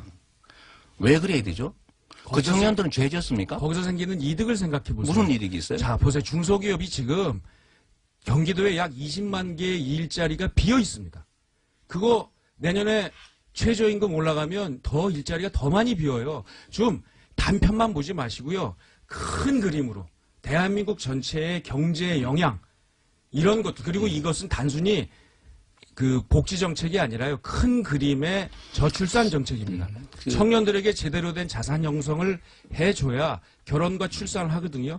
국민들에게 우리 희망을 주자. 이런 것을 너무 좁게 보시는 겁니다. 그러니까 지사님만 세상을 크게 보지는 않습니다. 근데 지사님의 정책이 제가 100% 잘못됐다는 것도 아니고 우선순위라는 측면에서 단 한 번 10,000명 뽑아서 내년에 선거도 있는 가지고 10,000명 뽑아서 10년 동안 3,600억의 부담을 도민들한테 꼭 지워야 되겠느냐. 자, 여기까지 하겠습니다. 여기까지. 요사는 결국 정책 철학적으로는 선별복지냐 보편복지냐의 가치 싸움인 것 같고요. 예. 일자리 문제죠. 예, 이게 이제 들으시는 분들이 판단할 수 있을 만큼 정보는 제공된 것 같고, 자, 한 가지만 더 또 정책 얘기를 하자면, 정책도 중요하니까요. 버스 준공영제, 예, 요건 시장님이 먼저 네. 제도인지 말씀해 주시고, 문제 제기해 주시고. 경기도에서 준공영제를 한다고 해서 이제 저희는 지금 현재 상태는 참여하지 않고 있어요. 이유가 뭐냐면 준공영제 자체가 나쁘다는 게 아닙니다. 버스의 수익성은 떨어지고 지하철 같은 것 때문에 그러니까 버스 회사들이 어려움에 처하고 잘못하면 대중교통 서비스를 제공하지 못하는 수가 있으니까 세금으로라도 그걸 지원해서 준공영제라는 이름으로 재정 지원하는 거 전 동의해요. 필요하다. 그런데 문제는 그 준공영제 내용이 문제죠. 학교로 가야 되지만 어느 학교에 선생님이 자꾸 때리면 학교 갈 수 없는 거 아니에요. 선생님이 좋아야죠. 예를 들면 시민 세금들이 예를 들면 시내버스까지 할 경우에 지금 6천억이 들 수 있다고 지금 경기도가 발표를 했어요. 저는 이것도 과소 숫자라고 보지만 6천억이라고 치더라도 이 6천억을 지원하는 전제 조건이 공적 부담을 하니까 그에 따라서 버스 업체들이 그에 상응하는 책임을 져라. 책임 장치를 만들어야 된다는 거예요. 근데 지금 책임 장치도 없이 광역버스부터 시작해서 버스 준공영제라는 이름으로 재정 지원을 하면 재정 지원 내용이 그거예요. 적자 다 보존해주고 일정한 수익까지 보장해주는 건데 면허는 기간이 없습니다. 자손만대 영원 무궁토록 흑자나는 기업 만드는 거거든요. 영생 흑자 기업. 영생을. 아니 만약 이렇게 하면 버스 회사들이 면허를 가지고 있다는 이유로 왜 시민들이 영원 무궁토록 이익 보도록 해줘야 되냐. 그럼 어떤 문제가 생기냐면 버스 회사들은요 방만 경영을 하게 됩니다. 예를 들면 뭐 자녀들도 임원 만들어가지고 월급도 한 2, 3억씩 주고 이런 일이 실제 벌어지고 있거든요. 광역시에서 하고 있는데. 그래서 여기에 대한 보완 장치로 경영 투명성을 확보하기 위한 장치가 일단 필요하고 두 번째로는 거기서 생기는 이익들을 합리적으로 배분하는 것 장치도 필요하고 세 번째로는 버스 노선 면허는 기본적으로 국민의 것인데 경쟁을 할 수 있게 해줘야 되잖아요. 너는 이 버스 면허 가지고 돈 대주니까 너는 5년 운영해 또는 10년 운영해. 그리고 다른 사람한테 기회를 주자. 아니면 입찰이라도 하자. 너 얼마 낼래? 우리가 얼마 부담하면 돼. 나는 이런 경쟁 시스템을 도입하려면 면허를 환수해야 되거든요. 근데 지금 그 대책이 없어요. 자, 그냥 대주는 거예요. 네. 그래서 이런 보완 장치를 하지 않는 엉터리 준공영제 말고 제대로 된 준공영제 하자라는 겁니다. 취지는 공감하는데 버스에서 공적 책임을 담보할 장치를 만들어라. 이건데요. 근데 저 말씀은 하지 말자는 얘기하고 똑같아요. 저희가 이거 3년 준비를 했는데요. 아까 말씀하신 대로 선생님이 일부 선생님이 때린다. 저 말씀은 선생님이 때리니까 일부 선생님이 학교를 없애자는 얘기하고 똑같아요. 그대로 한다니까. 선생을 바꾸면 된다니까. 선생의 문제를 보완해가면서 가야 되죠. 이 내용이 문제라고 하시는데요. 저는 일단 경기도 전체에서 약 5천억, 6천억 편찬이 있습니다만 이게 하루에 매일 약 250만 명의 경기도민들이 버스, 지하철 이용을 하고 있어요. 이분들의 안전 문제입니다. 이 안전 문제 세월호 참사 겪어보시고 지난번 졸음운전 겪어보셨는데 이 안전 문제를 그냥 방치하자. 저는 이 말에 동의할 수가 없고요. 자, 지금 시장님 말씀은 세 그룹을 사실은 굉장히 폄하하는 겁니다. 첫 번째, 이미 시행하고 있는 박원순 시장님 같은 서울시, 광주시 이미 시행하고 있어요. 똑같은 제도로. 두 번째, 경기도 의회가 이것은 조례로 통과시켰습니다. 세 번째, 그리고 3분의 2가 여기에 대해서 동의를 해주셨어요. 또 하나는 뭐냐? 같은 민주당의 전해철 도당위원장도 여기에 대해서는 우리 당론이다라고 얘기를 했습니다. 책임을 안 진다고 하시는데요. 이미 통과된 조례안을 우리 시장님이 안 보신 것 같은데. 다 봤어요. 준공영제 중지할 수 있습니다. 거기다가 부당 운송 사업자는 아예 준공영제에서 제외할 수 있어요. 이런 내용들이 포함되어 있고요. 그 외에 수입공동관리위원회를 둘 수 있고 언제든지 감사, 외부 회계 감사를 실시할 수 있도록 되어 있기 때문에 충분히 이런 문제점들을 할 수 있는데 시장님께서는 그런 문제에 대해서는 말씀 안 하시고 잠깐만 문제점만 얘기하시는데 자, 우리 안전을 위해서 시민들을 위해서 250만 도민을 위해서 실시합시다. 자, 일단 광역시들이 시행하고 있으니까 해도 된다 이런 논리신데요. 지금 광역시 부산이나 서울이나 이런 데서 지원금 빼먹는 것 때문에 수사하고 난립니다. 그리고 어떤 버스 회사는요, 가족들 임원으로 지명해가지고 5억씩 주고 있대요. 감옥 보내야죠. 그거 어떻게 감옥 보냅니까? 아니, 회사가 뭘 잘못해? 아니, 돈을 빼먹었는데. 아니, 그거는 처벌할 수 있더라. 가족들 임원 등재해가지고 월급 많이 주는 거 어떻게 처벌합니까? 그건 경영상황이라 막을 수 없어요. 형법에 잘못된 거는 처벌하면 형법 위반이 아니라니까? 회계가 잘못되어 있는 것은 회계감사. 기사님, 아니, 근데 임원한테 월급 많이 주는 게 어떻게 제 불법이에요? 말씀은요, 그런 자꾸만 이게 조그만 문제들을 아니 그게 뽑아서 적은 문제입니까? 그것 때문에 하지 말자고 하면 안 자, 된다니까. 방만 경영으로 생기는 혈세 낭비. 그 낭비는 여기 잡아야죠. 못 잡는다니까 현재 왜 상태는요. 못 잡습니까? 지금 아이, 이런 참. 두 분은 왜 사태질을 안 하시는 거죠? 아니 근데 지사님, 아니 자꾸만 조그만 지사님, 문제를 가지고 하지 조금 말자고 경영, 하시는 거예요. 방만 경영, 불투명 경영은 심각한 문제입니다. 재정 지원을 받는 회사들이 자기 마음대로 운영해가지고 월급 누구 많이 주고 돈 빼돌리고 이런 것들이 시장님 말씀은 저희가 잘 반영할게요. 반영할 방법이 참아서. 없잖아요. 지금 시민들 아니, 안전의 문제입니다. 아니 6개월 있다 하면 안 돼요? 아니, 더 다 보완한 준비가 다음에 하면 안 됐는데 됩니까? 왜 6개월 뭔 있다 준비가 합니까? 돼요? 저 2년 동안 충분히 준비. 준비했어요. 그게 아, 엉터리라니까요. 그게 엉터리라고 하는 얘기는 바로 민주당이 다수당인 도의회와 자, 그 얘기를 제가 잠깐 할게요. 도당과 민주당도 도당과 그렇고 자, 한 번씩만 발언 기회를 드릴 테니까 요사안은 민주당도 한 그렇고 번씩만 하세요. 한 번씩만 민주당도 이제. 그렇고 경기도 의회도 그렇고요. 준공영제 하자 꼭 해요. 그런데 준공영제 내용이 엉망이다 보니 지금 24개 시군 중에서 해당 시군 중에서 12개 시군이 지금 못하겠다고 하고 있잖아요. 두 번째로는 준공영제 하자는 건지 준공영제 이름으로 방만 경영하게 하고 노선 예를 들면 이익 영구적으로 갖게 하고 그다음에 이 사람들의 공적 책임 예를 들면 사회적 기업으로 전환한다든지 일정한 금액의 지원을 받으면 사회적 기업 전환한다든지 사회적 통제를 가야 되잖아요. 그런 보완 장치가 전혀 없는 상태에서 하는 게 문제라는 겁니다. 자, 여기서. 그거 하고 해도 되거든요. 왜 조례 선거 때만 하는 거 21조에 아니에요? 보면 부당 운송 사업자 준공영제 제외 계속 3회 이상 잘못했을 경우에는 준공영제에서 영구 또는 일정 기간을 그 업체를 제외할 수 있다. 이렇게 돼 있고요. 월급 많이 주는 게 부당이 아니잖아요. 시장님, 이 공영제를 하시자고 했어요. 이 김어준의 장기적으로 이- 그래야 된다고 장기적으로. 장기적으로라도 하게 되면 그 장기적이 20년이니까 30년이니까 아니. 하시려면 5년 10년 해야 될 텐데 장기적으로라도 하신다면 이거 예산이 2조 이상 듭니다. 이거야말로 하지 말자란 얘기죠. 지금 2조 뭘 중공영제 뺄수 있어요? 하자니까요. 제대로. 중공영제 그러니까 들어오시라고요. 아니 이런 엉터리 어떻게 들어가요? 그러다 예산 낭비하는데. 준비가 돼 있는데 아니 버스 회사 무슨 그 봉 잡힐 일 있습니까? 봉 잡히는 게 아니고요, 시장님. 아니 재정을 무한대로 투입하고 왜 무한대로 버스 회사 투입을 책임도 해요? 안 지고 야, 자손 많은데 영원히 250 이익 내는 회사 만들어주는 게 자. 그게 나쁜 짓이지요. 250만 경기도민을 위해서 약 1년에 경기도 전체, 경기도는 2,500억, 전체 하면 5천억 정도를 써야 된다고 생각하고 충분히 쓸 여력이 있습니다. 자, 제가 이 얘기 잠깐 할게요. 경기도의 버스 기사, 버스 노동자가 2만 명이에요. 그래서 근무 시간을 절반으로 줄여서 4만 명을 만들더라도 이 사람들한테 1년에 1,000만 원씩 추가 지원해 주는 게 훨씬 낫지. 왜 버스 회사에 줍니까? 이제 돈 나눠준 거 너무 좋아하지 아니, 마세요. 또 무상 똑같은 예산을 쓴다면 왜 버스 회사를 주냐? 장시간 노동이 문제라서 사고가 나면 버스 자, 근로자한테 알겠습니다. 처우 개선비를 주라. 자, 두 똑같은 분이 돈으로. 요 사안은 충분히 쟁점이 전달된 것 같아요. 예. 쟁점이 전달이 아까워서 그래요, 제가. 전달이 안 됐다면 그거는 저 책임은 아닙니다. 오늘은 1차전일 뿐이니까요. 네. 예. 제가 보기에 이거는 최소한 한 달에 한 번 정도는 하는 게 빅매치로 왜냐면 지금 광역 지도단체 중에 두 분처럼 이렇게 일찍부터 구도가 만들어진 케이스가 없어서 저희가 앞으로 한 6개월간 6번 정도는 아, 좋습니다. 네, 이분들을 그때는 이제 이렇게 굉장히 멀리 떨어져 있어요. 손이 안 닿잖아요. 딱 붙여가지고 예, 여차하면. 예, 꿀밤이라도 날릴 수 있는 거리로 만들어가지고 특설링을 좋았습니다.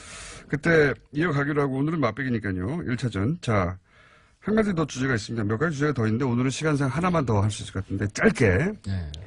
적폐청산 이거 이제 그만하고 미래로 넘어가야 된다. 아니다. 아직 반도 안 왔다. 뭐 이런 적폐청산 논란도 있지 않습니까? 요거에 대해서 두 분이 먼저 어느 분이 먼저 하실까요? 기자님 먼저 네, 제가 하겠습니다. 네. 적폐 청산하는 절차 계속 해야 됩니다. 그러나 뭐 예를 들면 다스 소유주가 누구 거냐 이런 거 뭐 밝히자는 거 좋아요. 네. 좋습니다만 정치인들이 나서서 이런 얘기 하지 말라는 겁니다. 뭐 추미애 당대표가 나서서 말씀하시고 어제는 안민석 의원이 어제 뉴스에 나가서 자 MB 아마 구정 전에는 포토란에 설 겁니다. 이렇게 얘기하는 것이 바로 정치 공세와 정치 보복으로 보인다는 거니까요. 그냥 수사기관이 잘 하도록 맡겨놨으면 좋겠습니다. 그 역사적으로 보면 나라가 망하는 제일 큰 이유는요, 소수 기득권 권력자들이 부패입니다. 그 때문에 엄청난 불평등이 생기고 그 격차 때문에 그 사회가 예를 들면 혼란이 빠지고 예를 들면 다수가 기회를 잃어서 좌절하죠. 그래서 결국 나라가 망하는데 적폐청산 지금 하고 있는 죄 지은 자를 찾아서 처벌하는 거 그냥 원래 일상적인 국가의 의무예요. 그걸 왜 시한을 정합니까? 그리고 특히 그 죄를 지은 자들이 한때 권력을 가졌던 정치 집단에 속했다는 이유로 그 특례 인정하면 안 되거든요. 그냥 끊임없이 해야 돼요. 그리고 그거를 예를 들면 왜 옆에서 처벌하라고 말을 했냐, 누가 말을 했냐, 왜 문제 삼습니까? 그건 죄를 지은 거 처벌하는 거는요, 망고의 진리입니다. 그 얘기를 왜 당대표가 하면 안 됩니까? 죄 지은 사람 처벌하라고? 해야죠. 저는 어제 남지사님이 정치인이 나서면 안 된다라고 하는 얘기 자체가 일종의 물타기라고 보는 거죠. 예를 들면 전에 그 말씀 하시잖아요. 저는 물 안 문재인 정부가 적폐청산이 아니라 정치보복의 길로 가고 물 잘 있다. 타신 거예요, 방금. 이 말씀하시는데 이 정치보복의 길로 간다는 얘기를 하셨잖아요. 네. 아니 국가 경영을 문재인 최종적으로 정부와 문재인 책임지고 정부를 있는 이루고 있는 검찰, 주요 정치인들이 하니까 정말. 정부가 없는 죄 만들었어요. 있는 죄 찾아서 처벌하는 거는 의무라니까. 누가 의무. 없는 죄라고 그랬나요? 아니 있는 죄 찾아서 처벌하는 거는 구속을 모두가 해라고 지시를 하는 것처럼 보이니까 그렇죠. 지시하면 어때요? 죄진 사람 처벌하는 거? 안 되지. 법률가가 그렇게 말씀하시면 안 되지. 잘못한 거를 혼내야 된다. 잘하면 칭찬해야 된다는 그냥 상식이에요. 이걸 가지고 왜 네가 말했냐? 왜 그런 식으로 말했냐? 왜 지금 하냐? 왜 이렇게 세게 하냐? 이렇게 얘기하는 것 자체가 다 적폐를 옹호하려는 적폐 세력들의 행태다. 정치인들 다물라. 이게 제 얘기입니다. 왜 다물어요? 잘못된 거 처벌해라. MB 구속해라. 저도 맨날 하는 얘기인데요. 왜 잘못됐어요. 하지 마세요. 지사님 할 저는 해도 되죠? 하셔도 돼요. 언론이 다 하면 안 되지. 언론이나 해야죠. 언론이 다 하면 안 되지. 그런 논리면. 유력 정치인들이 지금 권력을 잡으셨어요. 제가 이거 충고드리는 겁니다. 아까 말씀하신 대로 저희가 지난 정부에서 이런 역할을 제대로 못한 자성이 있어요. 잘못된 거는 잘못됐다고 얘기도 하셔야 되고요. 우리 이재명 시장님, 문재인 대통령 다 잘하는 거 아니에요. 잘못된 거는 잘못된다고 지적을 하셔야 이 정부가 망하지 않고 잘 될 수가 있습니다. 열심히 잘하려고 하다가 생기는 사소한 마찰하고 악의적 의도를 가지고 순실이 같은 사람한테 맡겨놓고 엉망진창으로 하는 건 다른 거죠. 내부에서 이런 비판의 목소리를 내주시는 게 그 권력을 굉장히 정의롭게 만들고요. 계속 지속적으로 만드는 겁니다. 시장님처럼 무조건 칭송하고 무조건 잘했다. 당장은 지지자들이 많으니까 박수 칠 수 모르지만 무조건이 아니라 충분히 그럴 만해요. 도움이 안 됩니다. 지금 6개월밖에 안 됐는데 뭘 그리 비평할 게 많습니까? 준비하고 있는데.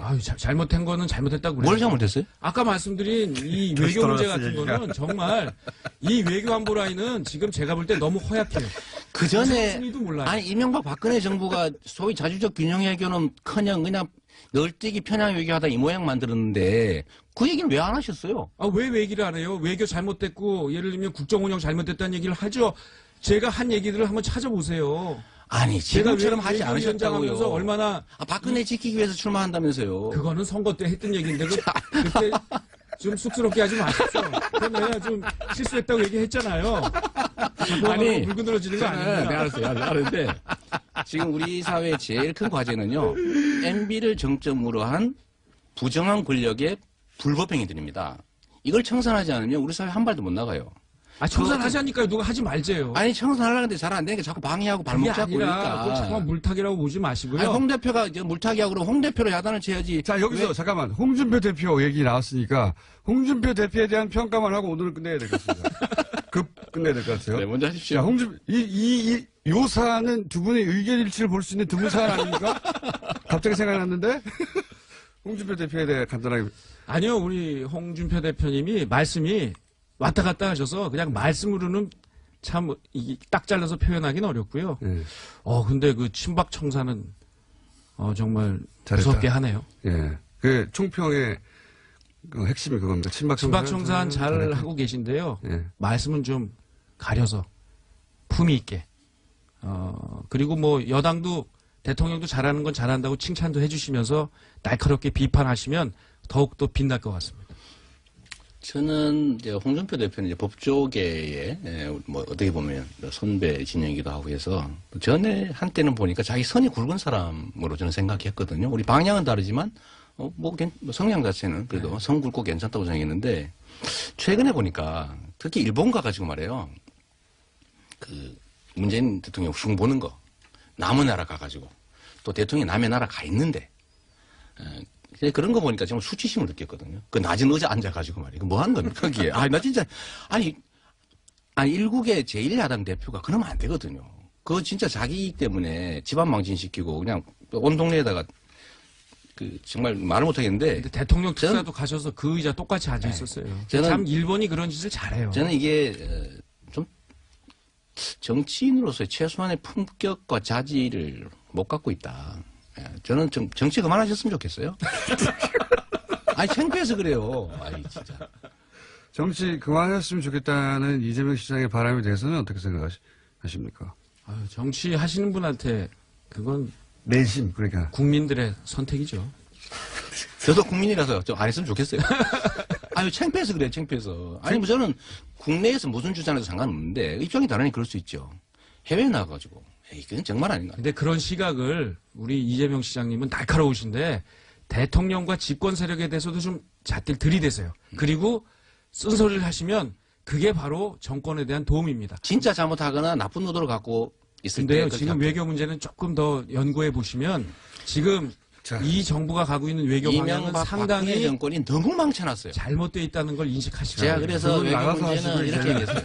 진짜 거미줄에 걸린 나방 같은 시세인데 그 빠져나가려고 바둥바둥하는 거를 산불 같은 거는 그거를 정말 그 빠뜨려 놓은 사람들이 그렇게 비난하는 게 아니죠. 아마추어적으로 저기 하겠다고 하셨는데 이건 진짜 한국 외교의 참사입니다. 저는 산불 정책은요.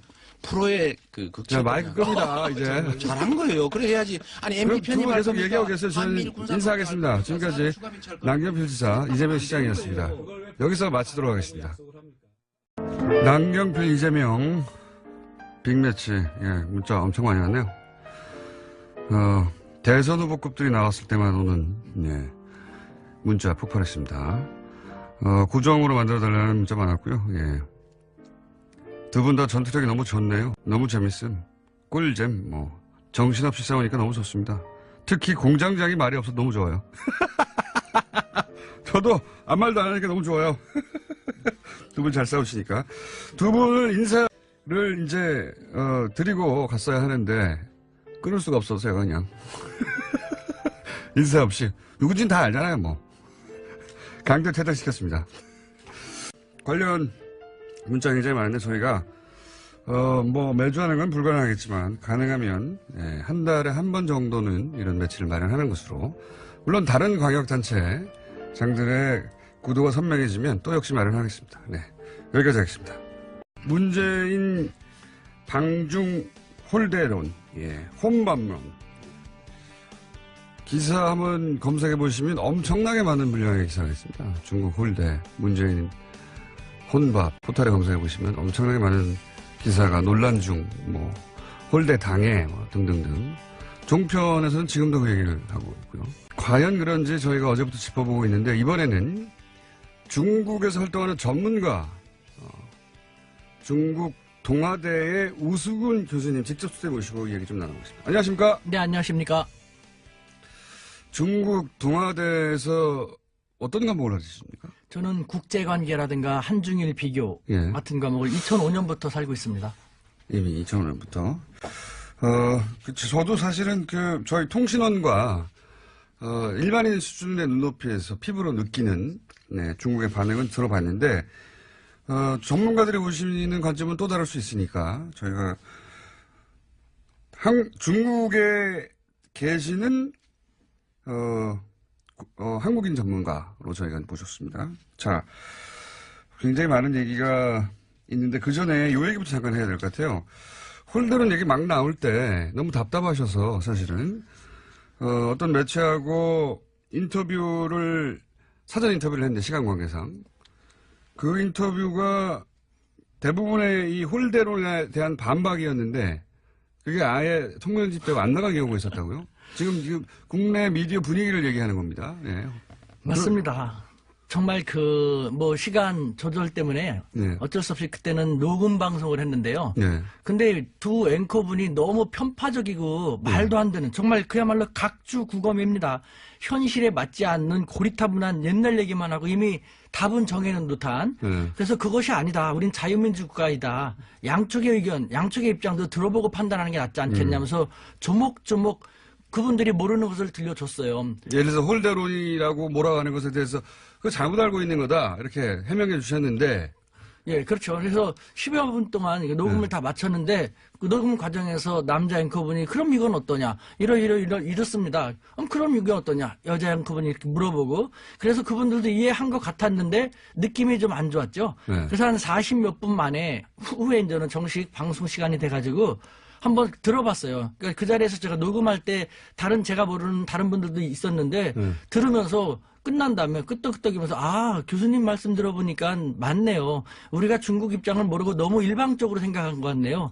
그렇게 동조해 주셨는데 막상 방송을 딱 들어봤더니 제 목소리가 아니라 다른 분 목소리, 질문은 똑같고 그러니까 그 40몇 분 만에 올킬 시켜버렸더라고요. 제 방송을 아예 그냥 통편집. 그러니까 홀대론으로 이 방송을 몰아가야 되는데 교수님이 그게 아니라고 얘기하니까 교수님 답변 부분을 사전 녹음했던 걸 다 없애버리고 거기에 본인들의 취지에 맞게 답해주는 사람으로 끼워 넣어가지고 다시 방송을 했더라. 그러니까 저는 이건 생방송은 그렇게 나왔더라. 헌법 위반입니다. 제9조 양심의 자유라든가 21조 1항 모든 국민은 언론 출판과 집회 결사의 자유를 가진다. 저는 제 양심에 따라서 국민들이 알 권리를 제공하기 위해서 반대되는 혹은 우리 사회에 알려지지 않은 그런 이야기를 들려줬는데 자기들의 입맛하고 맞지 않는다고 한다는 것은 반자유민주적인 그런 처사 아닙니까? 방송이 가끔 그렇게 할 경우가 있습니다. 수준이 너무 떨어진다든가. 죄송합니다. 더 노력하겠습니다. 어쨌든 굉장히 화가 나셨는데 제가 이 에피소드를 여쭤본 이유가 뭐냐면 지난주 내내 사실은 이렇게 홀대론으로 보수 매체들이 몰고 갔고 거기에 필요한 인터뷰만 땄거든요. 그래서 이제 보수 매체의 종편을 보시는 분들은 대부분 정말로 홀대를 받는 거구나. 정말로 아무도 안 만들어서 혼자 밥을 먹는 거구나. 이렇게 생각하게끔 유도하고 만들어냈어요. 근데 이제 중국에서 중국 뉴스를 봐도 안 그런데 왜 이러냐. 라고 그게 아니라고 이제 반론했던 것들을 다 킬시킬 만큼 그게 의도적으로 몰아갔다는 거죠. 자, 그러면 하고 싶으셨는데 못했던 이야기 혹은 그때 했는데 편집당해가지고 삭제된 이야기를 잠깐 여쭤보면 저는 궁금한 것이 이겁니다. 한중 정상회담을 바라보는 한국의 분위기는 우리가 잘 알아요. 이제 홀대로는 혼밥론으로 대표되는 프레임. 실제 중국 내의 분위기, 그러니까 중국 미디어에 나온 이야기는 그나마 조금 접할 수 있습니다. 근데 그게 아니라 중국 내에서 우리 미디어에 보도되지 않는 내용, 혹은 중국 미디어에 보도되지 않는 내용, 속사정들 이런 게 있지 않습니까? 혹은 또 교수님이 이제 학교에 계시니까 주변에 지식인들의 이야기를 들을 수도 있잖아요. 중국 지식인들의 이야기. 언론에는 얘기 안 하지만 사실은 이런 거야. 그런 얘기가 궁금하거든요. 자, 우선 우리 매스컴에서는 혼례를 당하겠다고 하는데 중국에서는 어떻게 바라고 있습니까? 속내가 뭡니까 이게? 예. 지금 참고로 제가 2005년부터 지금 상하이에 쭉 있는데요. 제가 거기서 박사과정을 할 때 저랑 같이 공부했던 사람들이 시진핑 국가주석이 당시는 상하이 당석이 1인자였습니다. 그분을 모셨던 참모진들. 지금도 같이 쭉 이야기를 하고 10몇 년 됐으니까 그야말로 호영호재하죠. 시진핑의 참모진들과 잘 아신다 이거죠? 그렇죠. 동문이다. 예. 그 중에서 시진핑 주석이 중앙으로 국가 부주석 주석으로 가면서 같이 데려가고 근무하다가 다시 내려오고 로테이션으로 도는 분들도 계시거든요. 뿐만 아니라 왕후닝이라든가 한정 상하이 당서기 같은 경우도 이번에 7인 상무위원으로 들어갔거든요. 그분들도 제가 몇 번 만나서 그분들 참모진들하고 쭉 지냈어요. 교수님의 인맥이 훌륭하면 잘 알겠습니다. 그러니까 그분들을 통해서 제가 알 수 있었던 것, 이것은 한국 사회에 알려지지 않는 것이지 않습니까? 어떤 방송사였나요? 혹시 편집됐던 게? 종편인가요? 그거는 제가 양심상 말씀드릴 수는 없고요. 그건 제가 알아서 나중에 말씀드릴게요. 예. 그런데 우리 사회에서는 홀대라고 하는데 예를 들면은 중국에서는 그러는 것이죠. 내가 이제 며칠 전에도 그분들하고 연락을 했는데요. 아니 우 교수 좀 한국이 해도 너무한 것 아닌가. 한국이 25주년 한중 수교 25주년 기념을 올해 내 하고 내년서부터 새롭게 하자는 측면에서 그렇죠. 좋은 발상에다 해갖고 받아들여줘서 다른 것도 아닌 정상의 방문에는요, 사적 방문, 실무 방문, 공식 방문, 뭐 국빈 방문 랭킹이 있는데요. 국빈 방문을 해줬다. 국빈 방문도 중국에서는 1년에 몇 차례밖에 안 해요. 전 세계 국가 원수를 상대로.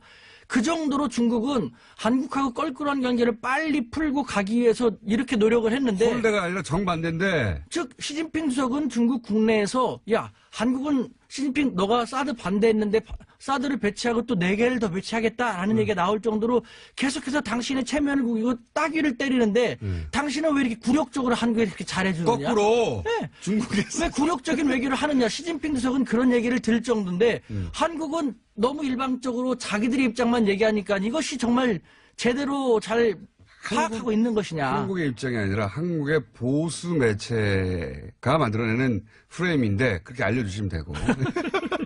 근데 그게 포털을 통해 너무 많이 퍼지니까 정말 한국 전체가 그렇게 생각하는 것처럼 오해할 수 있고, 근데 그게 아닌데 이제 중요한 건 여기서 거꾸로 중국에서는 아니 중국 사드 그 철수 안 했는데 왜 이렇게까지 국빈 방문을 해주고 당신이 너무 굴욕적이다라는 얘기가 오히려 내부적으로 있다. 보십시오. 이것이 홀대라든가 무시가 절대 될 수가 없다라는 것은요. 예를 들면은 시진핑 주석이 홀대하고 무시하려고 했더라면요. 국빈 방문을 받아들여줄 리가 없어요. 당연히 그렇겠죠. 일본을 보십시오. 일본 아베 총리 아직 중국 한 번도 방문 못했습니다. 5년째 방문 못하고 있죠. 받아들여지지 않고 있어요. 제3국에서도 억지로 얼마 전에 만나줬죠. 뭐 받아들여줄 필요가 없지 않습니까? 그런데 우리는 말씀드린 것처럼 다른 방문도 아닌 국빈 방문을 했고, 만약에 시진핑 주석이 마음이 안 좋고 홀대하려고 했더라면요, 시진핑 주석이 만나기 전에 7인자인 장까오리, 그 사람의 한자 이름이 우리의 고려시대의 고려랑 같습니다. 발음을 까오리라고 하는데, 나는 까오리, 고려라는 이름을 갖고 있어. 이만큼 우리는 한국하고 친해하면서 대통령이 시진핑 주석을 만나기 전에 그 사람 먼저 만나서 막 너스레 떨면서 했지 않습니까? 만약에 1인자인 국가주석이 별로 불쾌하게 생각하고 홀대하려고 했더라면은 7인자에 불과한 사람이 그렇게까지 너스레 떨면서 할 수가 없거든요. 여러 가지 정황을 볼 때 이것은 홀대가 될 수 없어요. 더군다나 진짜 홀대였더라면요. 요번에 시진핑 주석이 사드 한국이 적절히 처리해 주길 하면서 넘어갔고, 그 다음에 가장 중요한 3불 원칙. 예. 3불 원칙 같은 거 전혀 언급도 안 했지 않습니까? 언급도 안 했죠, 아예. 예. 그 다음에 2인자, 3인자도 되게 좋게 반응을 보였고, 되게 우호적으로 대해줬고, 어떤 거 하나 보더라도 홀대하고가 거리가 먼데. 혼밥은요, 혼밥. 이게 혼밥 나오는 같은 거 보십시오. 네. 우리가 이제 너무 일방적으로 생각하는데, 중국이 지금 한국하고 사이가 안 좋지 않습니까? 네. 그런데, 말씀드린 것처럼 국빈 방문으로 초대해줬어요. 그리고 그때마다 시진핑 주석이 다 찾아가서 아니면 2인자, 3인자가 찾아서 식사하고 그러면요. 중국 국내의 민심을 보십시오. 시진핑 주석을 바라볼 정적도 많습니다. 절대 권력을 지는 과정 속에서 상당히 많은 적을 만들었으니까요. 민심도 안 좋거든요. 사드를 배치해갖고 중국이 위험하게 됐다라는. 그런데 어떻게 몇 끼니 다 할 수 있습니까? 어느 정도 기본적인 중국의 메시지. 우리는 당신들을 국빈 방문으로 초청을 합니다. 받아들입니다. 그것은 개선하고 싶다는 것입니다. 그렇게 해주면서 지켜보는 것이죠.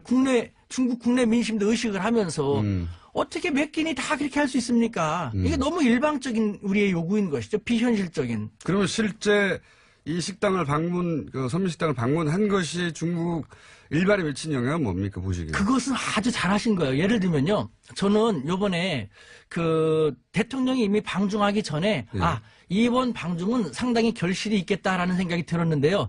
CCTV 인터뷰했지 않습니까? 방중하기 전에. 중국에. 그런데 그걸 갖다 우리는 악마적인 편집을 했다는데 그만큼 너무 자의적으로 해석하는 것인데요. CCTV에서 대통령은 우리는 3불 원칙, 우리 기존 입장을 견제하겠다. 바뀐 거 하나도 없거든요. 네. 그것만 얘기했어요. 근데 중국이 바랬던 것은 중국이 요번에 문재인 대통령의 입에서 확인하고 싶었던 것은 딱 하나였습니다. 중국 사람들은 그런 얘기예요. 요번에 중국 당국자들도 중국 같은 나라는 최고 1인자가 생각하는 정치적인 장애물만 해결이 되면은 나머지는 일사천리로 해결된다라는 얘기를 요번에 들려줬거든요. 시진핑 주석이 가장 껄끄럽게 생각하는 정치적 장애물은 3불 원칙을 한국이 취소하거나 철회하는 것이었거든요. 그것만 견제하겠다가만 해주면은 좋다. 그러면은 평창 동계올림픽에 북한이 도발하지 않는 한 자신도 참가할 용의가 있다라는 식으로 저한테 이제 들려줬거든요. 그런데 이번에 중국 방중하기 전에 우리는 3불 원칙을 견제하겠다고 했지 않습니까? 그래서 이건 분위기 좋다. 그 다음에 방중한 날 노영민 대사가 관례적으로는 대통령을 영접해야 되는데 남경 그것이 바로 중국의 정서에 어필하는 감성 외교의 시동이었거든요. 게다가 대통령이 서민 행보를 했지 않습니까? 중국인들이 네. 좋아하는. 중국 권력자들은 일반적으로 그렇게 안 하거든요. 그러니까 중국인들이 정말 새롭게 좋아할 수 있는 일을 기획해서 했단 말입니다. 이렇게 잘한 걸 가지고 그걸 갖다가 혼밥 먹었네, 무시당했네, 그렇게 말하는 사람들은요, 중국을 그만큼 모르기 때문에 그런 외교를 할 수가 없고, 그런 외교를 할 수 없기 때문에 이렇게 일그러지게 만든 것이죠. 잘한 걸 갖다가 오히려 이렇게 말한다는 것이 너무 짧은 시간에 어떻게 핵심을 요약해가지고 흥분한 채로 그것도. 지금 머리가 벌써 뜨거워졌어요, 저는요. 아니, 교수님이 그만큼 답답하고 억울하셨군요. 그러니까요, 이거는 아무것도 모르는 사람들이 의도적인 거죠, 의도적인. 그래서 제가 말씀드리고 싶은 건요. 우리는 자유민주 40초 국가입니다. 남았습니다. 예, 앞으로 우리 언론에서 어떤 분야에 대해서 한 가지 목소리만 나온다면은 우리 자유민주주의 성숙한 국민들은요. 다른 목소리도 있을 것이다라면서 다른 목소리도 요청을 할 필요가 있습니다. 한 가지 목소리만 나오면 그것은 알겠습니다. 메카시즘이라고 할 수도 있을 것입니다. 교수님, 오늘의 방송 내용을 봐서는 한 번 더 오실 것 같아요. 저 지금 막 흥분돼. 그러니까 너무 억울하신 것 같아가지고. 근데 저희가 마침 또 오늘 빅매치가 있어서 시간이 짧아져서 바로 한 번 더 모시기로 하고 오늘 여기까지 일단 듣겠습니다. 중국 동아대 우수경 교수였습니다. 감사합니다. 네, 감사합니다. 내일 뵙겠습니다.